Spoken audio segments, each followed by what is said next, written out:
రేవంత్ రెడ్డి ముఖ్యమంత్రి అయిన తర్వాత అంతర్జాతీయ పర్యటన దావోస్ది. తెలంగాణకు పెట్టుబడుల ఆకర్షణ, తెలంగాణ సత్తా చాటుతాం అని మంత్రి దుద్దిల్ల శ్రీధర్బాబు కూడా చేసిన కామెంటు తెలుగు మీడియాలో చాలా ప్రధానంగా వచ్చింది. ఇక్కడ 70కి మందిగా పారిశ్రామిక దిగ్గజాలతో భేటీ అయ్యే అవకాశం, ప్రపంచ ఆర్థిక వేదికపై ప్రసంగించనున్న రేవంత్ రెడ్డి.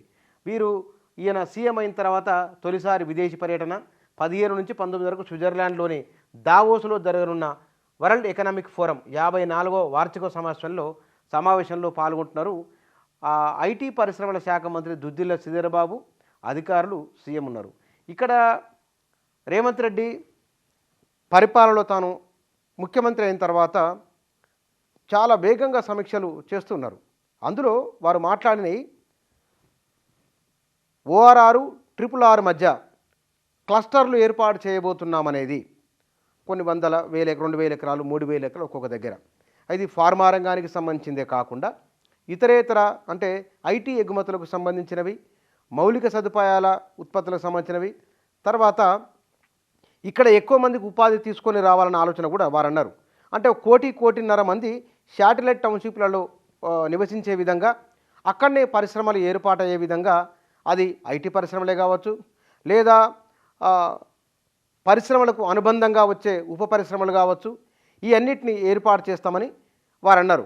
బహుశా దానికి అనుగుణంగానే పెట్టుబడులను ఆకర్షించే ప్రయత్నం కూడా చేస్తున్నారు. ముఖ్యమంత్రి అయిన వెంటనే కేంద్ర ప్రభుత్వం దగ్గరికి వెళ్ళడము, అక్కడ హోంమంత్రిని, ప్రధానమంత్రిని, ఆర్థిక మంత్రిని కలవడము, రాష్ట్ర అవసరాలు ఏమిటో వారికి చెప్పడము, ఆ తర్వాత హైదరాబాదులో కూడా గూగుల్ వంటి సంస్థల వారితో మాట్లాడము, హైదరాబాదులో తెలంగాణకు సంబంధించిన పారిశ్రామికవేత్తలతో ప్రత్యేకంగా భేటీ కావడము, చిన్న తరహా పరిశ్రమలకు, తక్కువ పెట్టుబడితో ప్రారంభించే పరిశ్రమలకు చేయూతనివ్వడము, అనుమతులు ఇవ్వడంలో జాప్యం ఉండబోదని, విద్యుత్తు, నీరు వంటి ఇతర సౌకర్యాలను కల్పిస్తామని హామీనివ్వడము, ఈ విషయాల పట్ల చాలా ఆయన చొరవ తీసుకొని ముందుకు వెళ్తున్నారు. ఈ ప్రపంచ వరల్డ్ ఎకనామిక్ ఫోరంలో దాన్ని ఆధారంగా చేసుకొని జరుగుతున్న సభల్లో మాట్లాడడంతో పాటుగా 70కి పైగా 70 మంది పారిశ్రామికవేత్తలతో భేటీ. ఇది గత ప్రభుత్వానికంటే భిన్నంగా ఉన్నామని, ఐటీ రంగంలో లేదా ఇతర పారిశ్రామిక రంగంలో గడి 10 ఏళ్ల కంటే పూర్వానికంటే బీఆర్ఎస్ పాలనలో ఈ 2 రంగాల్లో కొంత గ్రోత్ కనబడింది. ఇది 50,000 కోట్ల నుంచి 1,00,000, 2 లక్షల కోట్ల పైబడి అది ఆదాయాన్ని సముపార్జించగలిగింది. ఇప్పుడు ఈ రంగాన్ని మరింత ముందుకు తీసుకొని వెళ్ళాలి. పోలిక వచ్చేదే ఇక్కడ గత ప్రభుత్వంతో. ఆ పోలికను దాన్ని దాటి వెళ్ళాలని, ఆ మార్కును దాటి తమ ముద్ర వేయించుకోవాలనే ప్రయత్నం కాంగ్రెస్ ప్రభుత్వం చేస్తున్నది. అందుకోసమే రేవంత్ రెడ్డి దావోస్ పర్యటన, అక్కడ పారిశ్రామికవేత్తలతో భేటీ, ఎక్కువ మొత్తంలో ఇక్కడ ఎక్కువ మందిని పరిశ్రమలు పెట్టే విధంగా, ఎక్కువ మందికి ఉపాధి వచ్చే విధంగా, మనం అంకెల్లో చెప్పాలంటే కనుక ఎక్కువ లక్షల సంఖ్య లేదా లక్షల కోట్లు, వేల కోట్లు, ఎన్నో కోట్లు పెట్టుబడులను ఆకర్షిస్తున్నామని ఒక నెంబర్ చెప్పుకోవడానికి లేదా చెప్పడానికి, తేవడానికి చేస్తున్న ఒక ప్రయత్నం ఇది. కేవలం చెప్పడం వేరు, చేయడం వేరు.